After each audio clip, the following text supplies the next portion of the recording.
You only had one piece of cake, Mrs. Chu accused me. One more ounce and I'd burst. Where are you going? Booger asked. Oh, to the library. Good, Booger said before I could stop her. I'll go with you. I can return some of my books. And there was nothing I could do but smile politely while Mrs. Chu was there, but inside I felt like I was screaming.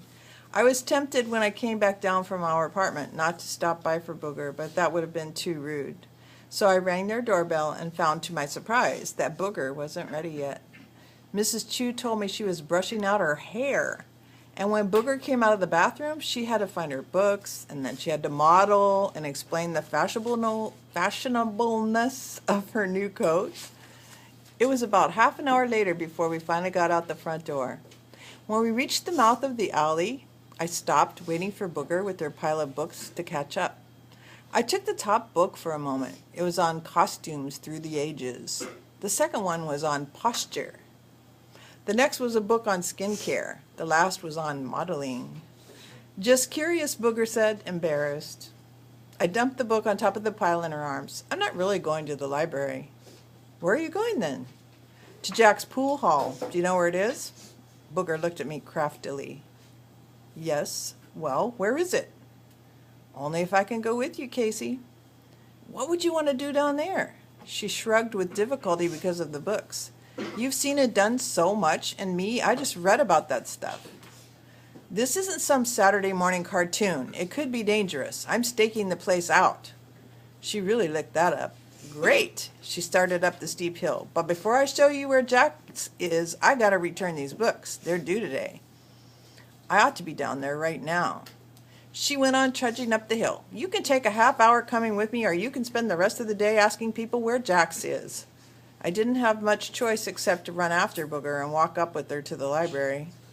The library was this funny little brown brick building. The street level was closed off and used for cutting up corpses for all I knew. Stairs curved up on either side from the street to a second-story floor balcony where the library doors actually were. I stood on the balcony, my stomach against the stone railing, looking out at the cable cars clacking by, straining under hordes of shivering, sport-shirted, or frocked tourists. They always come out to San Francisco expecting it to be as warm as LA.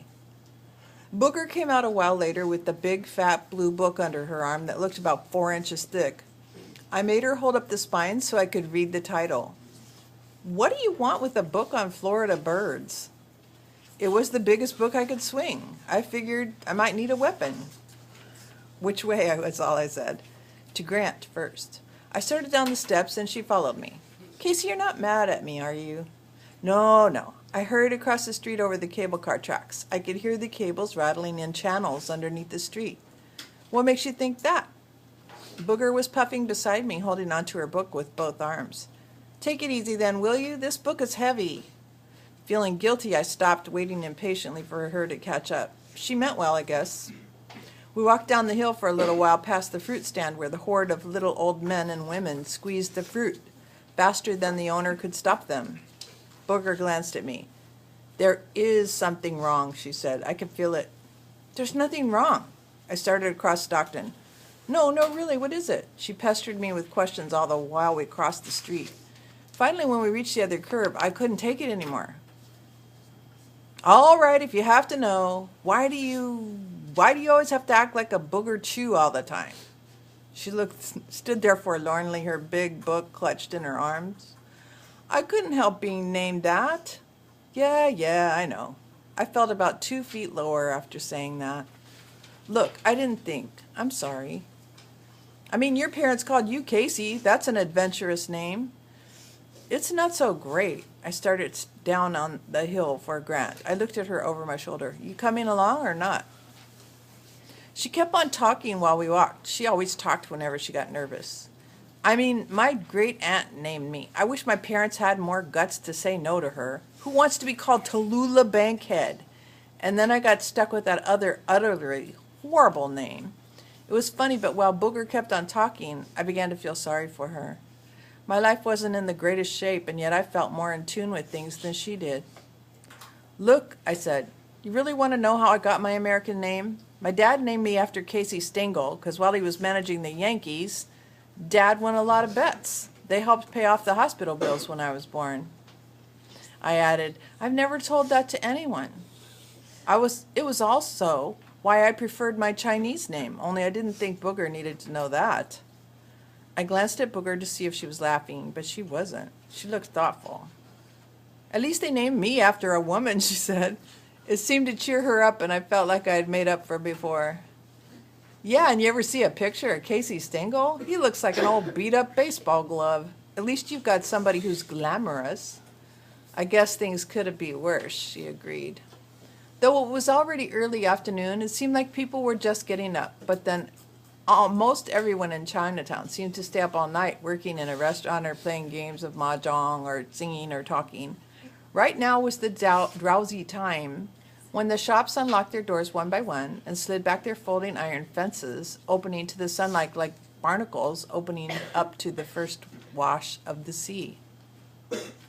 We stopped on Grant for a funny old yellow traffic light with the red and green lights set beside one another like eyes.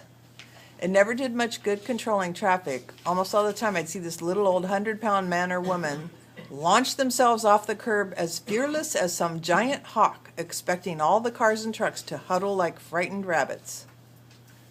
The high morning fog was finally burning away and the sunshine was beginning to come down.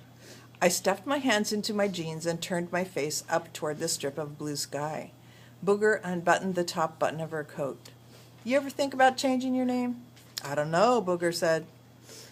I remember reading somewhere that all the big name models have just one name. Maybe you ought to pick one out. I'm never really going to be a model, Booger shook her head. Well, maybe if you changed your name, you'd change your luck. Ever think of that? Sometimes, she finally admitted. 10 to 1 you picked out a name for yourself, Booger smiled shyly. Well, yeah. Why don't you let me call you that name in private? Get into practice having someone use it on you. I nudged her with my elbow. Come on, I won't tell anyone. I can't because you know the secret about how I really got my American name.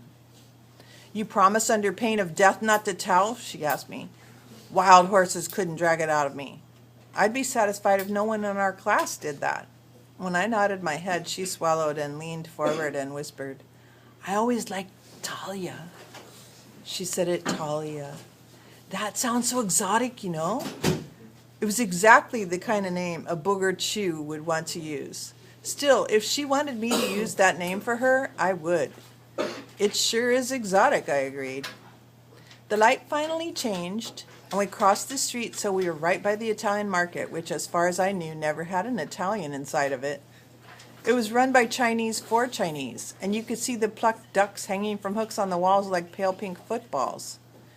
Air had been pumped in between the skin and the actual body so that when the ducks were finally cooked, the skin would be especially crisp and part easily from the meat. Below Grant, it was mostly apartment buildings of about 3 or 4 stories. A couple of them had storefronts with curtains filling them, and from inside came the hum of sewing machines, so I know they were shops like Pawpaw worked in. We stopped in the middle of the block, and Booger nodded at a building across the street that had a basement with iron doors that swung up and out, revealing a set of stone steps leading down even further.